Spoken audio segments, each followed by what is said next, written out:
Estas elecciones van a ser complejas no solo para el INE, sino también para la Fiscalía de Delitos Electorales, porque el delito de fraude, las trampas se han vuelto más sofisticadas y además tendrá que enfrentar situaciones como las amenazas de violencia o de la inseguridad. Este día vamos a tener aquí al fiscal recién nombrado de Delitos Electorales, al que le vamos a preguntar cómo y de qué manera va a responder la Fiscalía a este reto y en qué medida puede o no contribuir a recuperar la confianza en las autoridades electorales. Vamos a ver algunas declaraciones y regresamos aquí a nuestra mesa a tener nuestro debate de hoy en este programa en el que todas las ideas se pueden cuestionar siempre que se debatan. Yo soy José Buendía, muchas gracias por estar con nosotros. Regresamos en un segundo para tener nuestro debate de hoy. La vieja cultura del fraude y la desconfianza llevaron a crear instituciones especializadas para castigar la trampa electoral, como la Fiscalía Especial de Delitos Electorales. Pero estas conductas tienen un comportamiento cambiante y las prácticas son cada día más sofisticadas. Recientemente, el Servicio de Administración Tributaria firmó un acuerdo con el Tribunal Electoral para intercambiar información financiera y detectar así a personas que cometan violaciones, como sobrepasar los topes de gastos electorales, transgredir normas sobre propaganda o actos anticipados. Hasta ahora, la Fiscalía se ha abocado a investigar faltas como el fraude con credenciales, compra y coacción de voto, pero sus alcances han estado lejos de delitos más sofisticados, como el movimiento de dinero en las campañas que cubre el secreto bancario. La ley en materia de delitos electorales también fue reformada para elevar las multas y penas hasta por 3 años de cárcel a quien reciba paga, dádiva, promesa de dinero u otra contraprestación de cualquier índole a cambio de emitir su voto en algún sentido determinado. ¿Es suficiente para confiar en que los delitos electorales serán castigados? Posiciones. Número 1. El nuevo responsable de la Fiscalía Especializada para la Atención de Delitos Electorales, Santiago Nieto, se comprometió a desempeñar su nueva actividad con imparcialidad y siguiendo los principios del Estado constitucional de derecho. Número 2. Aristóteles Núñez, director general del SAT, dijo que se brindará información fiscal, en particular aquellas que permita dimensionar la capacidad económica de los infractores, a fin de que las sanciones económicas que se impongan estén dadas en proporción de su capacidad económica. Agregó que las disposiciones fiscales prevén como excepción al secreto fiscal la entrega de información al Tribunal Electoral en los asuntos de su competencia. Número 3. Por su parte, el presidente del Tribunal Electoral, Alejandro Luna, expresó que durante estos procesos electorales, las autoridades mexicanas se unen para dar total cumplimiento a las normas y principios que rigen el sistema electoral, con el objetivo de maximizar los derechos político-electorales de la ciudadanía y enviar un mensaje de confianza a la opinión pública. Número 4. Según el nuevo fiscal contra delitos electorales, la nueva ley general en la materia ha mejorado el sistema de procuración de justicia penal electoral. Arrancamos con opiniones encontradas. Gracias por estar con nosotros y me da mucho gusto que nos acompañe el fiscal especial para delitos electorales, Santiago Nieto. Santiago, un placer tenerte aquí. Un placer, gracias por la invitación y un saludo a ti y a tu auditorio. Y está con nosotros Paco Guerrero, usted ya lo conoce, articulista de Excelsior, ex consejero electoral. Y ya no digo más de su trayectoria porque usted ya la conoce, ya ha estado aquí muchas veces. Y si quiere, Santiago, vámonos directamente al tema. La verdad es que la cultura del fraude, el de la desconfianza, las trampas, llevó a crear fiscalías especiales como la que tú encabezas. Pero digamos que ese viejo fraude de la compra y coacción, aunque sigue y persiste en el país, ha dado también, o se ha desdoblado en formas mucho más complejas, mucho más amplias, ¿no? Que tienen que ver con rebase de topes de campaña. Hoy estábamos viendo el caso, por ejemplo, del Verde, sobre un presunto caso de conflicto de intereses. Y la pregunta, lo primero que uno le surge es, ¿de qué manera o cuál es el radio de acción de la Fiscalía para entrar, digamos, que a este nuevo mundo de las transgresiones o irregularidades que en algunos casos, y esto más bien me lo corriges tú, pero pueden dar incluso lugar a detenciones o a sanciones penales? Sí, bueno, efectivamente, tienes toda la razón. El proceso de gestación de la FEPADE tiene pues más de 20 años. Para 1994 se gestó la primera reforma al Código Penal Federal y estableció los primeros delitos electorales. Y hubo una reforma de 1996 y el marco marco normativo se había quedado ahí en una fotografía antigua en el tiempo. Sí, es decir, sí, del embarazo de del urnas. embarazo de urnas, obstaculizar a los ciudadanos sí. votar, acarreo de votantes. Eran temas vinculados con la irregularidad el día de la jornada electoral y que se sancionaban de igual forma a través del ilícito penal que de la nulidad de la votación recibida en casilla. Es decir, lo mismo que teníamos en justicia electoral, la misma tipo de conductas eran sancionadas en vía electoral y en vía penal electoral. ¿Qué pasó con este modelo? La verdad es que fue centralizando su atención en dos elementos. El tema del registro federal de electores, la credencial. Las credenciales falsas por un lado, y por otro lado los temas de los domicilios irregulares. Y en realidad todo el sistema y todo el conflicto, la conflictividad electoral empezó a darse por otras vías. Entonces lo que tuvimos fue que en materia electoral propiamente dicha hubo una serie de reformas muy importantes, la del 96, la del 2007 por supuesto, la del 2002 en materia de candidatos independientes, pero en materia penal electoral a esto había quedado prácticamente desde hace 15 años. Sí, no más de 15 años. No, más de 15 años con la misma normatividad, con los mismos tipos penales y además sin que ninguna de las conductas fuera considerada como grave y por tanto se podía obtener la libertad caucional. ¿Qué significa esto? Que se paga una fianza, una garantía y con eso la persona, a pesar de haber cometido un ilícito, puede llevar el proceso penal en libertad. Es llamativo, y voy contigo, Paco, lo que comenta Santiago, no sé si estés de acuerdo con él o no, pero en principio llama la atención que digamos, hayamos tenido sucesivas reformas electorales bastante próximas una de otra, y una de las principales demandas, que es la justicia electoral, el reclamo de impunidad para aquellos que cometen ilícitos e ilegalidades, que quizás es de las cosas que más ha afectado la confianza en las propias instituciones electorales, pues se quedó cerca de 20 años ahí esperando el sueño de los justos. Bueno, además no solamente eso, lo sabe bien Santiago, que es un experto en temas electorales, fue magistrado, fue un candidato muy serio a ser consejero del instituto y ahora llegó, y eso es algo que hay que reconocer, llegó con una votación pues, virtualmente unánime, con el consenso de todos los partidos. Creo que eso fue una señal. No asesoraste a Medina Mora, que esa fue bastante más dividida. Bueno, a él le fue muy bien y yo creo que eso es algo que hay que reconocer por una razón. El tema de la confianza en la Fiscalía es central. ¿Por qué? Porque estos viejos atavismos de los que tú hablabas, que van desde la época del ratón loco, el carrusel y todas las tricuñuelas que se dieron durante el periodo autoritario, pues obviamente ha venido evolucionando para entrar a otro tipo de asuntos. Lo sabrá Santiago bien porque él seguramente tendrá un rezago grande del que ojalá nos pudiera platicar. Un porcentaje muy importante de lo que la Fiscalía ha hecho históricamente está vinculado con la credencial del lector.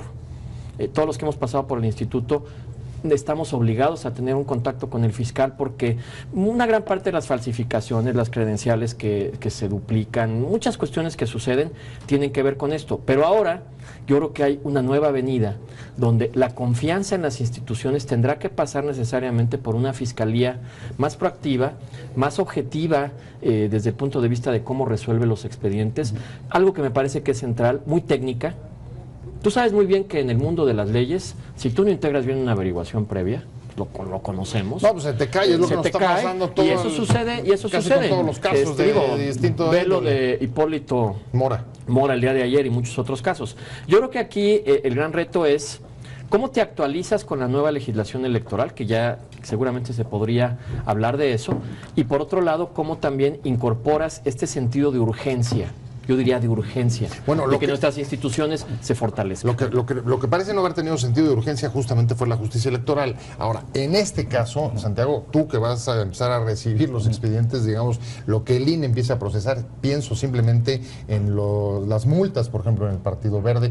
Hoy la propia denuncia respecto de Arturo Escobar, sobre el asunto de la contratación de una empresa de su hermano en Cine Minutos. A ver, eso en concreto, si eso te llega a ti, ¿cómo lo procesas? ¿En cuánto tiempo? ¿Qué clase de sanción? Y si da lugar a conductas penales, ¿cuál es el procedimiento y la expectativa? Porque no estoy hablando en el caso particular de Escobar, estoy hablando en general. Sí. Porque digamos que una de las principales demandas que vas a tener, y ahí lo pone sobre la mesa Paco, es resolver los asuntos. Sí, aquí tenemos dos temas, que creo que primero hay que distinguir entre lo que es el administrativo sancionador electoral a través de sus procedimientos ordinario y especial que tramitan y resuelven el Instituto Nacional Electoral y el Tribunal Electoral del Poder Judicial de la Federación en última instancia.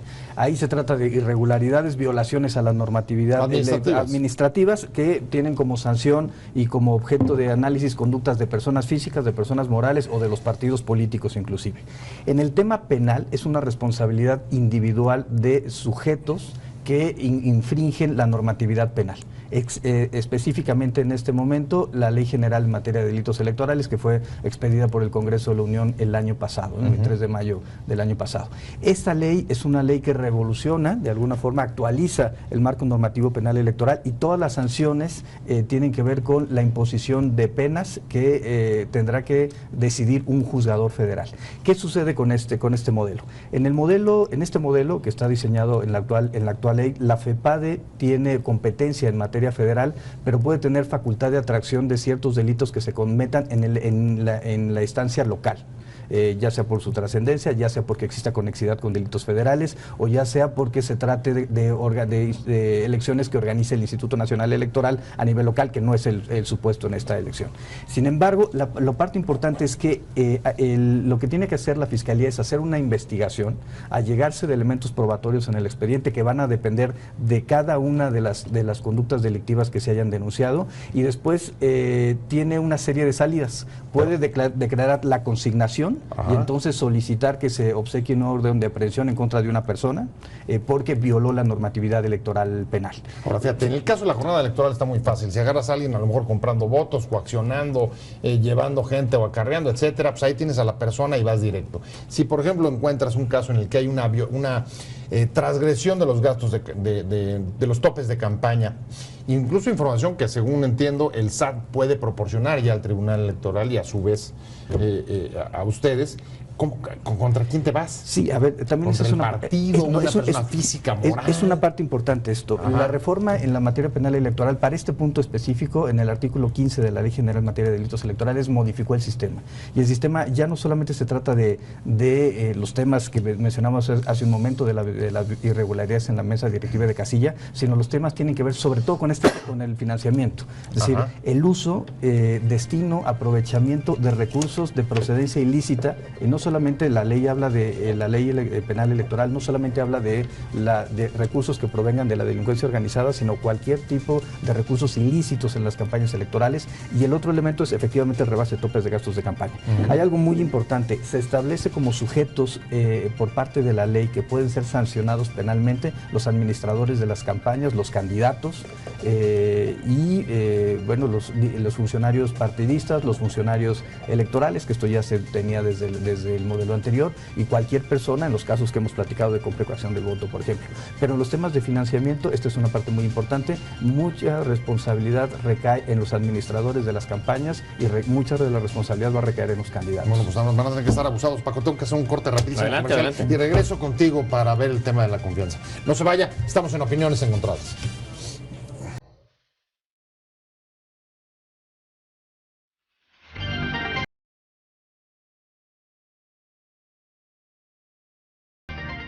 Estamos de vuelta en Opiniones Encontradas. Estamos platicando con Santiago Nieto, fiscal especial de delitos electorales, y con Paco Guerrero, especialista en asuntos electorales, articulista de Excelsior. Y Paco, nos quedamos, yo creo que es muy interesante estas precisiones.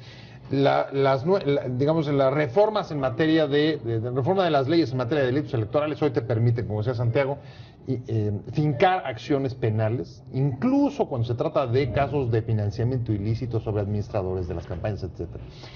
Esto, digamos que es, muy atractivo, porque son, digamos, el epicentro hoy de las principales irregularidades de la campaña y lo que puede generar los mayores niveles de desconfianza o los genera dentro de la ciudadanía. Sin embargo, tú lo mencionabas en el entrecorte, el tema es el brazo ejecutor. O sea, el INE va a tener que hacer la investigación, pero se la tiene que pasar a Santiago para ejecutar. ¿Qué riesgos ves? Bueno, primero hay que decir que este tema del rebase de topes fue uno de los principales puntos que la oposición puso sobre la mesa para negociar la reforma electoral 2013-2014, por una razón. ¿Qué sucedía en el pasado? Pues un partido político decía, vamos a invertir tanto en un cargo, senador, diputado, presidente de la República. Al cabo que si rebasamos, pues nos darán una sanción, nos darán un manazo y ahí termina. Pero lo caído, vaya. Un poco, digo, puesto... Como decía que aquel de cáigale a quien le caiga, ¿cómo era? Ahora sí que haya sido como haya sido, como exacto, dijo el clásico. tal cual. Pero a ver, regresando al tema, si un partido político se aventaba ese tiro de rebasar porque sabía que no había revocación del mandato y que la persona seguía adelante, ahora cambió.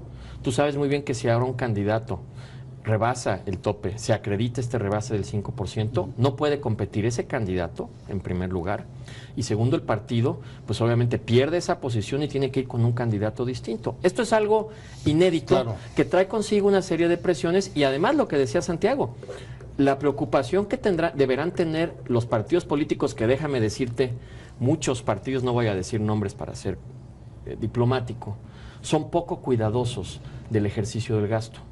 O hacen trampas que después buscan cómo evitar, particularmente en el instituto. Claro. Aquí sí deben saber que hay una espada de Damocles que está cayendo probablemente sobre sus cabezas y que si no logran hacer un ejercicio del gasto adecuado, pierden a su candidato o candidata, pierden esa posición, pero además el secretario de Finanzas, el administrador del partido, puede entrar en un riesgo que puede ser mucho mayor. ¿Esto a qué debería de llevarnos en materia de confianza?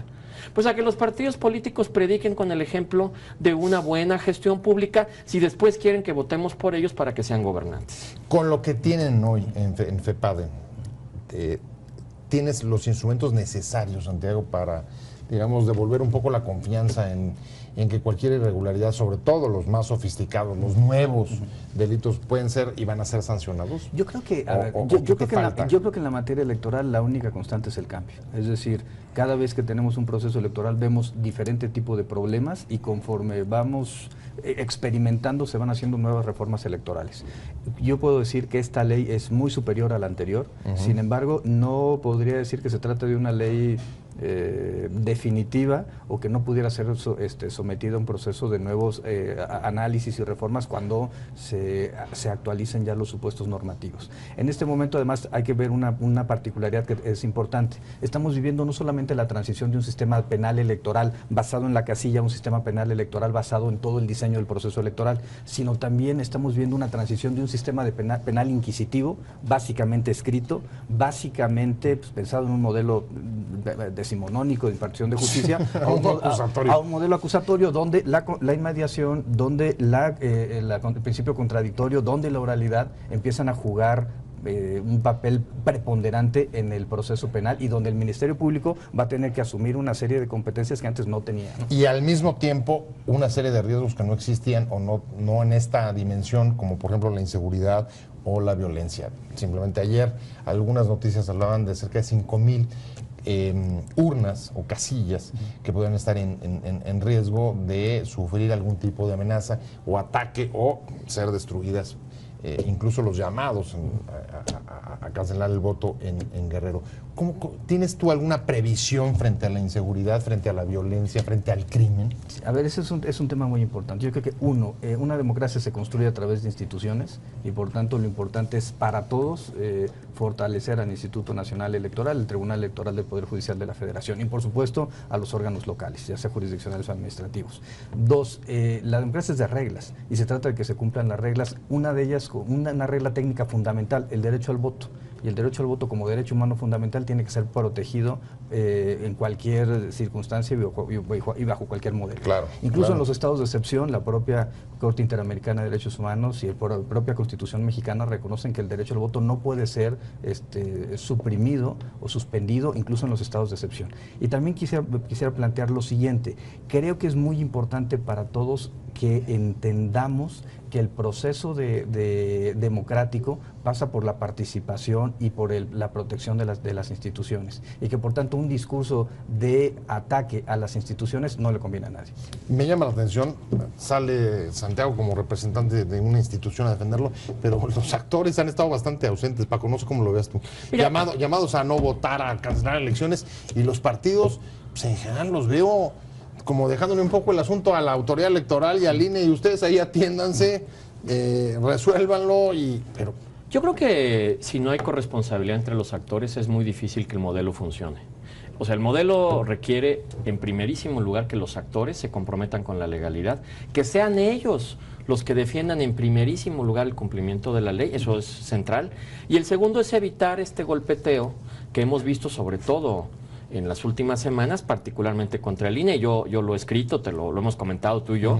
Yo he visto una crisis inducida en contra del Instituto Nacional Electoral con propósitos políticos que entiendo.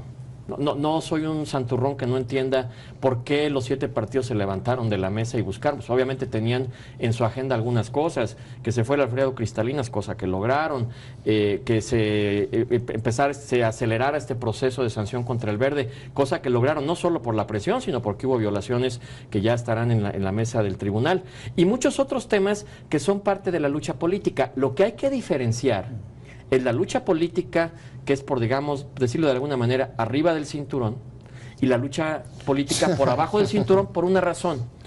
¿A quién le conviene que no haya elecciones? ¿A quién le conviene que haya violencia en una casilla? Pues obviamente a las fuerzas antidemocráticas. Eso no debe estar, ni creo que esté, en la agenda de los partidos, de los 10 partidos políticos nacionales. Por eso, todos los que hemos pasado por instancias electorales, siempre hacemos este llamado a la corresponsabilidad. A ver, de acuerdo, aunque hay un punto que preocupa especialmente, me bajo, digamos, de esa abstracción o de la parte amplia de fuerzas antidemocráticas. No, el crimen es una. Eso es otra. Pero en particular esta, Santiago, a ver, hemos visto, y ha sido terrible darnos cuenta en este país, la penetración del crimen a través de algunos candidatos. ¿La Fiscalía tiene alguna propuesta o algún plan para hacerse llegar de información relevante sobre los candidatos para poder actuar, incluso de manera preventiva, o no? A ver, la respuesta es sí. No te puedo contar todos los detalles de todo porque se trata de un sistema de procuración de justicia, pero sí pudiera dar un mensaje importante. La idea es tener un despliegue ministerial en el país con agentes del Ministerio Público Federal en todas las entidades federativas y en los distritos que pueda existir algún tipo de área o de zona de riesgo, para efecto de tener no solamente información de primera mano, sino poder apoyar en la presentación de las denuncias hacia los partidos políticos ciudadanos o cualquier persona que esté interesada en presentar una denuncia por considerar que un hecho constitutivo de delito se celebró o se desarrolló durante la jornada electoral, durante los días previos o los días posteriores. O sea, despliegue ministerial te refieres a gente de la FEPADE directamente recibiendo, investigando, colaborando con las delegaciones de la Procuraduría General de la República en cada entidad federativa y cada subdelegación, y recibiendo de manera directa las denuncias por la comisión de delitos electorales. O sea, los ciudadanos se van a poder acercar ahí a los ministerios y preguntarles, no, yo sé que esta persona está vinculada con el crimen o con tal cártel, o que ha transgredido la ley, ¿verdad? Una reacción inmediata para efecto de poder tener los datos precisos sobre la comisión de conductas ilícitas durante esos días. ¿Y eso se puede cotejar con la información de seguridad nacional o del CISEN? ¿También tienes acceso? Cada área, sí, a ver, siempre hay coordinación y colaboración. La FEPADE no es una institución autónoma en el sentido de que pertenece a la Procuraduría General de la República, forma parte de la estructura y, bueno, forma parte de un diseño de política penal del Estado mexicano. Cierro contigo, Paco. Se nos está yendo el tiempo y... ¿Cómo ves? A ver, yo tengo... ¿Le ves la capacidad de las instituciones para reaccionar frente a ese desafío del crimen y la inseguridad de los candidatos? Me da tranquilidad que Santiago conoce los temas electorales desde la parte administrativa, lo conoce como exmagistrado, como investigador. O sea, llega a la Fiscalía una persona que conoce del tema, que evidentemente ese compromiso de conocimiento debe asociarse, por supuesto, con los resultados y de ir resolviendo las cuestiones que estén acreditadas en los expedientes. En este país cuesta mucho trabajo entender que los procesos de carácter penal no son solamente procesos que se deben de dar a través de las declaraciones mediáticas. Los partidos usan mucho las quejas como estrategia. Esa parte la entiendo y es parte del juego político, sí, pero la responsabilidad de la Fiscalía es muy clara. Y esta estrategia de la que habla Santiago, de esta estrategia para que agentes ministeriales estén en todos los estados, particularmente en entidades, pienso Michoacán, pienso Guerrero, pienso los estados que tienen mayor dificultad, creo que es muy positiva por una razón: que la gente tenga confianza que como Estado mexicano hemos diseñado un espacio que es esta Fiscalía, que debe atender estos asuntos por encima de la politización con un carácter técnico. Pues la verdad, vamos a darle seguimiento y ya te invitaremos otra vez, Santiago, si nos permites, para seguir platicando de este tema en especial, ¿no? Cómo van a enfrentar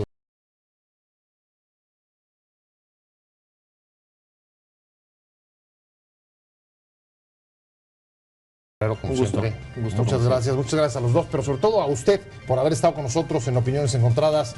Nos vemos, nos escuchamos aquí mañana 7:30 desde la esquina de la información y mientras tanto